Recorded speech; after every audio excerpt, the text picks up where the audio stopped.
Prime Minister Narendra Modi and his Japanese counterpart Shigeru Ishiba called for dismantling terrorist financing networks, breaking their links with organized crime, and stopping the cross-border movement of terrorists. Prime Minister Narendra Modi and his Japanese counterpart Shigeru Ishiba have condemned in the strongest terms the terrorist attack in Pahalgam and urged coordinated global action against all unlisted terrorist groups and their proxies, including Lashkar-Taiba LeT and JaisheMohammad JaM. According to the joint statement issued after the 15th India-Japan Annual Summit, both leaders called for dismantling terrorist financing networks, breaking their links with organized crime, and stopping the cross-border movement of terrorists. The statement noted that the attack in Pahalgam on April 22, 2025, claimed 26 innocent lives. It added that the two leaders took note of the UN Security Council Monitoring Team report of July 29, which mentioned the Resistance Front (TRF). Modi informed Ishiba that the TRF had claimed responsibility for the attack, to which the Japanese leader expressed concern. Both leaders emphasized that those responsible for planning, financing, and executing the act must be brought to justice without delay.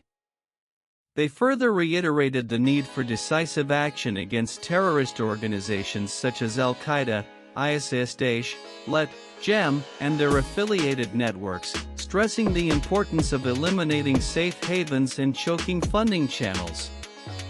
On Myanmar, the two leaders called for an immediate end to violence and noted the announcement to end the state of emergency and hold elections.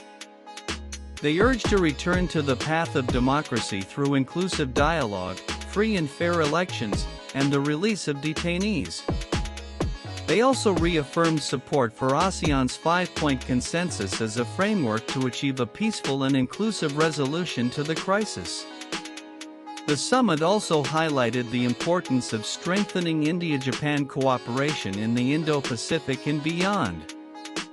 Both leaders welcomed the launch of the Japan-India Cooperation Initiative for Sustainable Economic Development in Africa, which aims to build industrial clusters in India to serve as a hub for trade and investment with the African continent.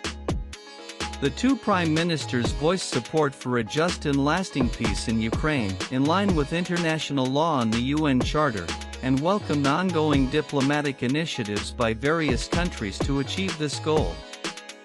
They also condemned North Korea's destabilizing ballistic missile launches and its continued pursuit of nuclear weapons in violation of multiple UN Security Council resolutions (UNSCRs). Reaffirming their commitment to the complete denuclearization of North Korea as outlined in the UNSCRs, the leaders urged Pyongyang to comply with its obligations under the UN Charter and relevant resolutions.